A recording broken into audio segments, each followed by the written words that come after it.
Senhor Jesus, amém? Amém. Aleluia. Abra sua Bíblia no livro de Apocalipse, no último capítulo da Bíblia. No último capítulo da Bíblia, Apocalipse, capítulo 22, e o versículo é o versículo de número 12, para a glória do nome do Senhor Jesus. É bem fácil de achar, lá nas últimas páginas da tua Bíblia, Apocalipse, capítulo de número 22, nós vamos ler o versículo de número 12. Aleluia. Antigamente as Bíblias se encerravam aqui. Agora as Bíblias novas, depois do Apocalipse 22, tem bastante coisa ainda. Tem pesos e medidas, mapas, estudos, auxílios, tudo mais, né? Está fácil ser crente hoje. Apocalipse capítulo 22, versículo de número 12. Quem achou diz amém. Amém. Glória a Deus. Diz assim a palavra de Deus: eis que cedo venho, e o meu galardão está comigo, para dar a cada um segundo a sua obra. Amém. Pode se assentar. Apesar de os cristãos não terem uma total clareza de como será a eternidade, do que eles realmente vão ser, de como as coisas vão ser, de como realmente será o relacionamento com Deus, o trabalho que será prestado a Deus, não se tem uma total clareza, porque o próprio Paulo disse lá em 1 Coríntios capítulo 2, versículo 9, ele disse: as coisas que o olho não viu e o ouvido não ouviu e não subiram ao coração do homem, são as que Deus preparou para os que o amam. Então não tem como eu descrever para vocês como será exatamente o viver do salvo no céu. O certo é, o que é realmente certeza, é que é muito mais além das expectativas que o homem possa criar. É isso que o versículo está dizendo. Ainda que eu me esforce para exemplificar, para mostrar como será maravilhoso o céu, ainda assim eu vou ficar devendo, porque é muito mais além do que qualquer coisa que você possa imaginar ou elaborar no seu pensamento. Está muito além.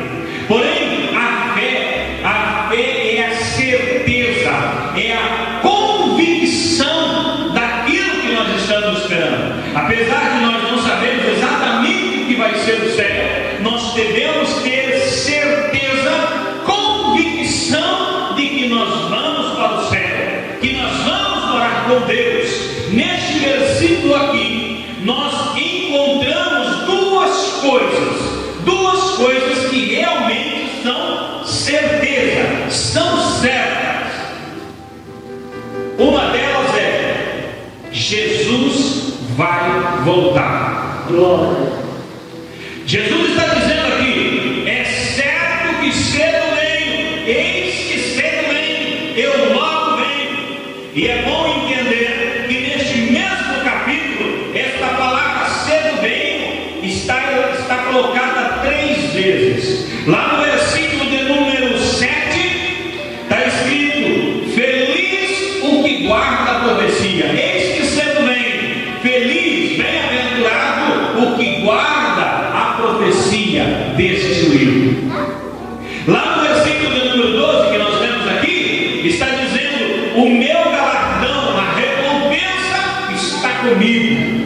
Mas para finalizar, lá no versículo de número 20 do mesmo capítulo 22, está dizendo: aquele que dá testemunho. Quem que dá testemunho? O próprio Jesus. Ele é a testemunha fiel, aquele que é fiel e verdadeiro.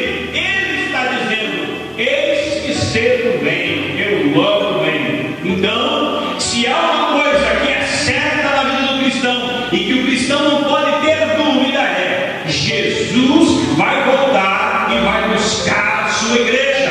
Não existe dúvida. Você pode ter dúvida sobre muita coisa, mas quanto a isso você não tenha nenhuma dúvida. Um momento ou outro Jesus virá, no momento certo, como foi dito aqui esta noite, no tempo oportuno. virá buscar a igreja. É certo, Jesus virá. A igreja primitiva acreditava tanto nisso que eles acreditavam que Jesus viria naquela mesma geração. Por quê? Porque lá em Atos capítulo de número 1, versículo de número 11, quando Jesus foi assunto aos céus, quando ele subiu aos céus, os discípulos estavam olhando e os anjos desceram e falaram para ele: varões galileus, por que estáis olhando para o céu? Esse mesmo Jesus que viste subir voltará outra vez. Então eles pensavam: ele logo vem, nós vamos esperar ele, que logo ele está chegando. O próprio Paulo, lá em 1 Tessalonicenses capítulo de número 4, do versículo 13 até o 18, quando ele vai falar para os crentes que Jesus vai voltar, mais ou menos explicar como vai ser o arrebatamento, ele diz: e depois, nós, os que ficarmos vivos, ele coloca-se dentro daqueles que serão arrebatados, ele se coloca dentro do grupo daquele que vai ser arrebatado. Ele diz: os mortos ressuscitarão primeiro, depois nós, os que ficarmos vivos, seremos arrebatados. Paulo aguardava o arrebatamento da igreja na sua geração, no seu tempo. Ele disse: Jesus virá nesta geração, nós, os que ficarmos vivos, subiremos com ele. Pois é, não veio daquela geração e nós estamos até hoje aguardando, mas é certo que Jesus vem. João, lá na primeira epístola de João, capítulo 2, versículo 18, João diz assim: filhinhos, não vos enganeis, porque muitos anticristos têm surgido por aí, pessoas que são contra Cristo, estão por aí pregando um falso evangelho. Por isso nós já entendemos que é já a última hora. Há 2000 anos atrás, mais ou menos, ele estava dizendo: é já a última hora. Se no relógio de João estava na última hora, a nossa geração está nos seus últimos segundos ou milésimos de segundos. Mas uma coisa é certa: Jesus vem para arrebatar a sua igreja. É tão verdade que a igreja primitiva esperava que Jesus viria na sua geração, que lá em Atos capítulo de número 1, versículos 6 e 7, quando Jesus ainda não tinha assunto aos céus, ainda estava ressuscitado, mas durante aqueles 40 dias que estava ensinando os discípulos e falando sobre as coisas que eles deveriam viver, vivenciar, testemunhos, e preparando eles para depois da sua partida, quando estava conversando com os seus discípulos, e ele estava dizendo: vocês devem ir para Jerusalém para que recebam o poder do alto, o Espírito Santo, porque João batizou com água, mas vós sereis batizados com o Espírito. Aí eles perguntam assim: Senhor, e é nesse tempo que o Senhor vai tirar nós do jugo de Roma e vai dar independência para o Estado de Israel, para o povo de Israel? Eles esperavam que naquele mesmo tempo Jesus já viria e os tiraria do jugo de Roma e eles ficariam livres. Pois é, a primeira geração da igreja primitiva passou, século 2, século 3, século 4, século 5, a igreja pegou uma direção muito errada. No século 15, Martinho Lutero fez uma reforma na igreja, e lá pelo ano 1800 em diante, a igreja começou a pregar com muita veemência sobre o arrebatamento da igreja. E nos últimos anos, nesse último século, se tem pregado muito, se tem falado muito, se tem ensinado muito, se tem comentado muito que Jesus vai voltar. Existem pessoas que não acreditam mais, existem pessoas que estão pregando uma mentira por aí, dizendo que Jesus não vai voltar, que não existe esse negócio de arrebatamento, que isso tudo é história para deixar o povo atemorizado. Mas uma coisa eu tenho certeza: Jesus vai voltar e vai arrebatar a igreja, e feliz é aquele que estiver preparado. Aleluia. Quando o crente tem a certeza de que Jesus virá, algumas coisas são diferentes em sua vida. A primeira delas é que a certeza da vinda de Cristo traz consolo. O Paulo ensinando lá em Tessalonicenses, primeira epístola de Tessalonicenses, capítulo 4, e versículo 13, ele diz: irmãos, eu não quero que vocês sejam ignorantes a respeito dessas coisas. Eu não quero que vocês não sejam como os demais que não têm esperança. Eu não quero que vocês sejam como aqueles que não têm esperança. Por quê? Porque aquele que não tem esperança não sabe do que está no porvir. Há uma pergunta que faz um barulhão na cabeça dos entendidos, daqueles que estão estudando: haverá vida após a morte? O que nos espera depois do túmulo? Aqueles que não servem a Deus, aqueles que não temem a Deus, o coração acelera e desacelera. Um homem pode passar a vida inteira dizendo: eu sou aquele, eu não creio em Deus, mas na hora da morte, quando ele vê que a morte vem lhe buscar, ele começa a sentir um certo temor e começa a pensar: e se Deus existir? E se realmente existir vida após a morte? O que será de mim que preguei a vida inteira que Deus não existe? O triste é que quando ele abrir os olhos do outro lado, ele vai estar diante de um trono branco para o juízo final, e não tem mais o que se possa fazer. Aquele que não tem esperança, ele não sabe o amanhã, há um desespero na sua alma. Ele não quer morrer de jeito nenhum, porque se ele morrer, ele não sabe para onde está indo. Mas aquele que teme a Deus, aquele que serve a Deus, aquele que tem certeza do arrebatamento da igreja, da vinda de Cristo, esse vive feliz, vive tranquilo, vive contente com Deus. Ele sabe que a sua vida está guardada em Deus. E nesse texto aqui, 1 Tessalonicenses, capítulo 4, do versículo de número 13 e até o versículo de número 18, no encerramento do assunto, Paulo diz: portanto, consolai-vos com estas palavras. Quando o crente tem certeza da vinda de Cristo e a sua vida condiz com isso, ele não vive desesperado, ele não vive apavorado, mas quando ele se lembra da vinda de Cristo, do arrebatamento, o seu coração é consolado. A Bíblia diz que a nossa leve e momentânea tribulação aqui no tempo presente não há de se comparar com a glória que desfrutaremos ao lado do Senhor. Aleluia. Talvez alguém possa argumentar que existe morte tanto para aquele que serve a Deus como para aquele que não serve a Deus, para aquele que acredita no arrebatamento como para aquele que não acredita. Todos a morte vem e leva, a morte vem e leva, porém há uma diferença. Aquele que está em Cristo, a morte não tem poder, porque lá em 1 Coríntios capítulo 15 e o versículo de número 55, versículo 50 até o 57, diz assim: aonde está a morte, o teu aguilhão? Porque Cristo venceu a morte. Então aquele que está em Cristo, no dia do arrebatamento, ele ressuscitará. Ele não precisa ter medo da morte, porque mesmo que ele venha morrer, a ele ressuscitará. É certeza que ressuscitará. Mas algo importante também na vida de quem tem certeza da vida de Cristo, aquele que tem certeza na vida de Cristo, 1 João 3 diz que ele purifica a sua alma. Aqui está, irmão, o raio-x. Por que a igreja vive na situação que vive hoje? Porque muitos já perderam a esperança do céu.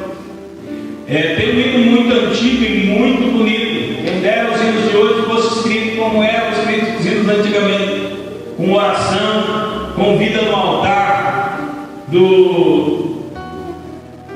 da minha família, raiz de Davi, dedos de Davi, melhor, família dedos de Davi, escreveu um hino assim: o céu não é aqui, o céu é lá.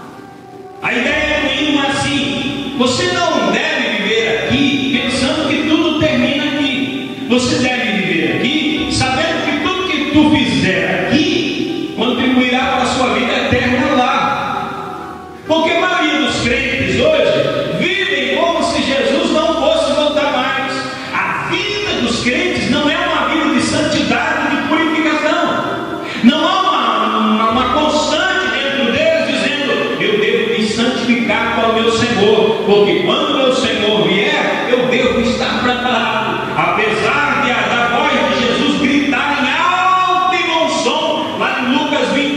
36, que ele diz: vigiai em todo o tempo, porque não sabeis o dia em que virá o seu Senhor.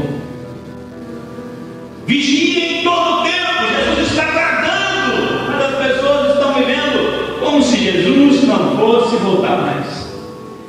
Hernandes Dias Lopes disse algo que eu acho muito importante, muito verdadeiro. Ele disse que as pessoas de hoje não têm medo do inferno e nem esperança do céu. Vive como se não existisse céu e não existisse inferno, tanto faz. Eu vivo a minha vida, eu tenho minha maneira de viver. É por isso que Jesus disse também: nos dias da vinda do Filho do Homem, eles estarão vivendo como nos dias de Noé, comendo, bebendo, casando-se, dando-se em casamento, vivendo a sua rotina, como se Deus não existisse, como se não existisse um tratamento, um acerto de contas depois. Quando o crente não tem a certeza de que Jesus vai voltar, vai arrebatar a sua igreja, ele não vive em purificação. Ele não vive, ele não tem compromisso com a igreja, não tem compromisso com Deus, não tem compromisso com o pastor, não tem compromisso com nada, nem mesmo com a família. Mas de conta que tudo está indo e não precisa prestar conta para ninguém. Mas quando ele tem essa certeza de que Jesus vai voltar, dia após dia ele se purifica, ele se prepara, ele se santifica. Ele, não estou dizendo que não erra, mas erra, todo mundo erra, porque errar é humano, já é próprio da natureza do ser humano errar. Ele erra constantemente, mas toda vez que ele erra, ele tenta corrigir o erro, se corrigir para não errar mais. Se ele deslizar de novo, meu Deus, peguei, mas não quero, eu quero purificar, eu quero ser certo, eu procuro a santidade. Sabe o que a Bíblia diz? Sem a santificação ninguém verá o Senhor. Quando está falando sem a santificação ninguém verá o Senhor, não adianta distorcer a Bíblia para não, meu irmão, essa santificação que está dizendo aí é que Deus santifica você. Então Deus santifica você, você pode viver a sua vida, Deus está santificando você, e nem através da santificação que Deus está fazendo em você, você vai ser salvo. Não adianta distorcer. O que a Bíblia está dizendo ali de santificação, é claro que é o próprio Deus que santifica nós, mas quando nós nos esforçamos para isso, quando há uma atitude dentro de nós em se separar para Deus, ainda que erramos, pureza real, verdadeira, só Deus faz em nós, mas em nosso coração nós temos que ter uma atitude de santidade. Em nosso coração nós temos que ter um comprometimento com a santificação. É isso que a palavra está dizendo. Em outras palavras, Deus está dizendo: sem um desejo de santidade dentro de você, você nunca chegará perto de Deus. Nós estamos vivendo um tempo em que as pessoas querem pegar a Bíblia e provar que elas podem pecar, mas a palavra me diz que eu posso. Olha aqui, irmão, a palavra me diz que eu posso, e alguém tão errado diz assim: a Bíblia diz que posso todas as coisas naquele que me favorece. Posso. Ele não lê nem o contexto, ele nem lê o contexto. Se ele deixa o contexto ali, iria dizer: nem crente eu sou, preciso me converter hoje. Quando o crente tem a certeza do arrebatamento, ele tem certeza que Jesus vai voltar, ele tem uma constante vida de purificação. John Wesley tinha uma vida com Deus, vivia sua vida com Deus. Aí perguntava para ele: quando Jesus voltar, o que você quer estar fazendo? Ele disse: quando Jesus voltar, eu quero estar fazendo o que faço todo dia. Porque todos os dias ele sabia que Jesus ia voltar, todos os dias ele estava preparado para a vida de Jesus, estava fazendo, estava procurando santidade, estava pregando o Evangelho, estava trabalhando para Cristo. Então, que quando Jesus voltar, será um dia como qualquer outro, todos os dias eu estou preparado, estou esperando a volta de Jesus.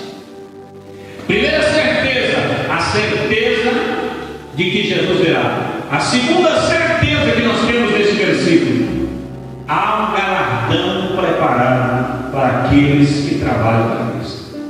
Certeza, sem sombra de dúvida.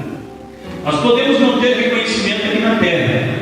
Há pessoas que trabalham pouco e recebem um reconhecimento absurdo, fazem quase nada e todos os dias estão, mas que maravilha, você é demais. Se não fosse você, não tinha como isso aqui existir. Você é muito importante. O seu trabalho é magnífico. Como você prega demais. Às vezes ele nem faz tudo isso, mas as pessoas bajulam para ganhar posição, para ganhar algum dinheiro, para ganhar, sei lá, partidos políticos. Sempre há bajulação e reconhecimento humano, mas isso não significa nada diante de Deus. Às vezes nós podemos ser reconhecidos aqui e não ser reconhecidos lá, mas ainda que não tenhamos nenhum reconhecimento aqui, nunca ninguém deu um tapinha nas suas costas e disse: parabéns pelo teu trabalho, irmão, isso que você faz na Igreja de Cristo é muito importante, continue assim. Nunca disseram nada desse jeito para você, ninguém disse para você que você canta bem, que você toca bem, que você prega bem, nunca disseram nada sobre isso para você, e você continua fazendo, continua limpando a igreja, continua pregando, evangelizando, orando, fazendo algo. Ninguém está vendo, ninguém pensa que você é importante, mas a certeza é que o galardão de Deus você não vai perder. Aquilo que Deus tem preparado, ninguém vai poder tirar de você. É seu e ninguém pode roubar. É certo, o galardão de Deus é certo, não há dúvida. Não fique pensando: será que vou receber o galardão? Será que Deus... Não, isso não existe. Deus reconhecerá. Não acredite em palavras de homens, porque os homens podem se arrepender, podem te prometer algo muito grande para você. Olha, eu vou te colocar lá em cima, e daí no meio da estrada, quando você está quase chegando, ele te derruba lá embaixo e os ensina ainda. Mas Deus não. Tudo aquilo que Deus tem para você se cumprirá literalmente. A palavra do Senhor diz lá em 2 Coríntios capítulo 5, versículo 10: todos nós deveremos comparecer ante o tribunal de Cristo para recebermos galardão das obras que fizemos através do corpo, daquilo que fizemos em vida, o serviço que prestamos a Deus. Todo salvo comparecerá diante do tribunal de Cristo. E importante dizer, não vai ser chamado por igreja, não vai ser chamado por grupo étnico, não vai ser chamado por família, por casal, por equipe, por grupo, mas será individualmente. Cada um receberá o seu galardão. Não é por grupo. Se você está num grupo que trabalha muito, mas você não faz nada, você não receberá galardão. Se você está num grupo que não faz muito, você carrega quase tudo, então esse grupo não vai receber nada, mas você vai receber o seu galardão, porque você trabalhou. Com Deus não há injustiça. A vida cristã, preste bem atenção no que eu vou dizer. A vida cristã não é apenas ser salvo e ir para o céu. Não é só isso. Estou falando isso porque muita gente acha que é. Não, eu estou salvo, graças a Deus. Jesus me lavou no sangue. E agora eu vou morar no céu. Que bênção. Livre do inferno, livre do lago de fogo. Que bom, hein? E mais nada. A vida cristã é mais do que isso. A sua vida aqui, depois de salvo, deve contribuir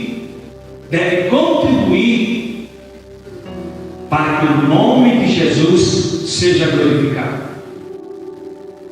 para que o reino de Deus seja expandido. Você deve contribuir com a expansão do Evangelho, deve fazer algo, porque isso vai te dar galardão, isso vai te dar um reconhecimento. Alguma pessoa pode perguntar: mas o que é galardão? Galardão é recompensa, pagamento. Para que eu preciso isso no céu? Alguém disse que a pessoa recebe uma coroa, e daí alguém disse assim: irmão, cada pessoa que você ganha para Jesus é uma pedrinha na sua coroa. E alguém me disse assim: certamente a minha coroa vai ser muito grande, porque já ganhei muitas almas para Jesus. Então a minha coroa deve estar cravejada de pedra, de tudo quanto é jeito, de tudo quanto é lado. Que bênção, né? Vamos andar com a cabeça pesada, com aquela coroa enorme, cheia de pedrinha. São só ilustrações, porque na verdade o céu é diferente daqui. São jeitos de ilustrar uma verdade. Mas sabe o que acontece quando você chegar lá em cima? Você vai ser conhecido por aquilo que você foi aqui. Se você foi um crente comprometido com a pregação do Evangelho, e você levava a palavra, e muitos se convertiam, e você testemunhava, e você visitava as pessoas, e você demonstrava o amor de Cristo na sua vida, quando as pessoas olharem para você lá no céu, esta será a tua identidade. Elas vão olhar para você e vão saber: esse aí é aquele que pregava, que testemunhava, que não tinha temor, que ele visitava as pessoas, que fazia a obra de Deus e demonstrava o amor de Cristo. Mas se você era um crente desleixado, que vivia de qualquer jeito, mas por um escape você conseguiu se salvar através do sangue vertido na cruz, quando as pessoas olharem para você lá no céu, vão ver você assim. Esse aí é aquele que não tinha muito compromisso com o Evangelho, mas no último dia, por um fio, ele se salvou. Maravilha, né? Eternidade, conhecido assim. Vai ser meio ruim, né? Então é melhor você trabalhar para ser reconhecido. É melhor você fazer enquanto tem vida, para ter recompensa. Porque não é só ser salvo e ir para o céu, é ir para o céu e poder olhar nos olhos de Cristo e ver que você foi alguém importante para o reino de Deus. A certeza do galardão que nós vamos adquirir, vamos ter, esse galardão está com Jesus, e da mão de Jesus ninguém pode tirar, deve produzir em nós um desejo de fazer mais por Cristo. A certeza de que existe um galardão, que existe uma recompensa, de que existe uma eternidade, que você vai receber o pagamento, deve produzir em você um desejo de fazer mais pelo Evangelho, de fazer mais pelo reino. Lá em João capítulo 9, versículo 4, Jesus disse: trabalhemos enquanto é dia, porque a noite vem, e quando a noite vem já não há mais o que se possa fazer. Então nós podemos trabalhar enquanto estamos aqui, porque após o arrebatamento já não há mais galardão através do povo, porque aquilo que fizemos através do povo já foi feito. Não tem mais tempo. Jesus disse: trabalhemos enquanto é dia. Então, enquanto é dia, vamos trabalhar. Miqueias capítulo de número 2, versículo de número 10 diz assim: o nosso descanso não é aqui. Alguns crentes querem descansar, e depois do descanso eles querem descansar pelo descanso que tiver. O descanso pelo descanso. Eu descansei tanto que estou cansado, agora eu quero descansar no descanso. Não, nosso descanso não é aqui. De jeito nenhum. Lembra de Elias? Irmão, olha bem o que Elias fez. Elias desafiou os profetas de Baal, a mulher mais poderosa daquele tempo, que era Jezabel. E foi um dia cheio, um dia bem cheio. Ele teve que degolar quase 900 profetas. Ele teve que provar que Deus realmente é o Senhor. A nação de Israel, após descer fogo do céu sobre o sacrifício de Elias, eles disseram: só o Senhor é Deus, só o Senhor é Deus. Então foi aquela matança de falsos profetas. E depois disso ele estava bem cansado, acredito. E ele foge, deita, ele vai com os ídolos bravos e dorme. Um anjo do Senhor diz: levanta e come, porque a tua jornada ainda é longa. O que o anjo estava dizendo: não é hora de descansar, rapaz. Levanta daí e vai trabalhar. O maior erro na vida de qualquer cristão missionário descansar.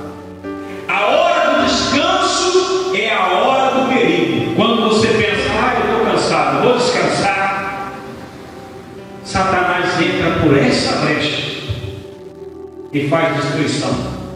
Sabe onde você encontra o descanso? Em Deus. Deus dá descanso. Você pode trabalhar meia hora pelas suas próprias forças e se cansar para uma vida inteira, mas em Deus você trabalha muitos e muitos e muitos e muitos anos, e dentro de você há um descanso, uma leveza, porque o Espírito de Deus promove esse descanso em você. Quem realmente trabalha arduamente para o Evangelho de Cristo faz muito e não está cansado, mas quem trabalha para si mesmo faz pouco e se cansa tanto, não tem força para nada. Vamos trabalhar para o reino, porque a certeza de que nós teremos um galardão, é certo que o galardão virá. Nosso descanso não é aqui, isso fará com que nós trabalhemos mais. Romanos capítulo 12, versículo 11 diz: sede fervorosos no Espírito. Sede fervorosos. 1 Coríntios capítulo 15 e versículo 58 diz: sede abundantes na obra do Senhor. Não é só fazer, é fazer bem feito, é fazer com vontade, fazer com desejo, dedicar-se naquilo que você está fazendo. E Efésios 5 e 16 diz: aproveitando as oportunidades, porque os dias são maus. É hora, irmão, é hora de trabalhar. O cristão é chamado para viver de fé em fé, de glória em glória. Isto é o oposto de viver na dúvida. Quando você não tem certeza do arrebatamento, não tem certeza de galardão, não tem certeza de nada, você não tem uma fé autêntica. E eu posso dizer com toda segurança que esta geração dos dias atuais existe muita hipocrisia. Povo que diz uma coisa, mas não acredita em nada. Alguém diz: se você viver realmente o Evangelho, então você será a pessoa mais feliz do mundo. Há muita hipocrisia, muita falsidade ideológica. E falsidade ideológica é crime. Você é filho de Deus, você é servo do Deus Altíssimo, você é promotor do Evangelho de Cristo. Você não é um fracassado, um mendigo espiritual, correndo atrás de uma bênção, de um milagre qualquer, de um socorro. Não. Deus te chamou para viver em novidade de vida. Você é nova criatura. Você é chamado para vencer. Você é chamado para prevalecer contra as portas do inferno. A igreja não nasceu para ficar aí de cabisbaixo, pensando: oh Senhor, como será o amanhã? O que vai ser de nós? Não, a igreja tem que levantar a cabeça e caminhar firme, porque a palavra de Deus nos dá certeza. As coisas de Deus são certeza, convicção. O que falta é em nós essa convicção, essa certeza. Que Deus venha curar essa igreja, que Deus venha curar esta nação, que essa igreja possa ter mais convicção de que o arrebatamento é real e de que o galardão que Deus tem para a igreja é verdadeiro. Não fique esperando reconhecimento de homens, isso aí passa, mas reconhecimento de Deus você pode ter certeza que você vai ter. Vamos colocar de pé para nós orarmos.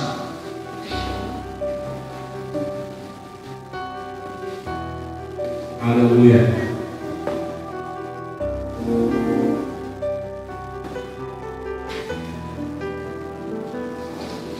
Eu convido você a fazer uma reflexão sobre a sua vida nesse momento, sobre o que quem realmente você é na igreja de Cristo, se realmente as suas ações condizem com aquilo que você professa crer. Porque se você realmente crê na palavra de Deus, então as suas atitudes, as suas palavras, o seu modo de agir deve condizer com isso. Porque não adianta de nada você professar que ama Cristo, que serve a Deus, mas a sua vida leva o testemunho do contrário. Então, faça uma reflexão e oremos ao Senhor pedindo misericórdia, e transformação, porque Deus é poderoso para mudar a nossa realidade. Senhor Deus, Deus de maravilha, Deus de todo poder, nós te glorificamos porque a tua palavra é autêntica e verdadeira. Muitos, Senhor, tentam distorcer as tuas sagradas letras para benefício próprio, mas não ficarão impunes, porque o Senhor é fiel e a sua palavra é verdadeira e muito digna de confiança.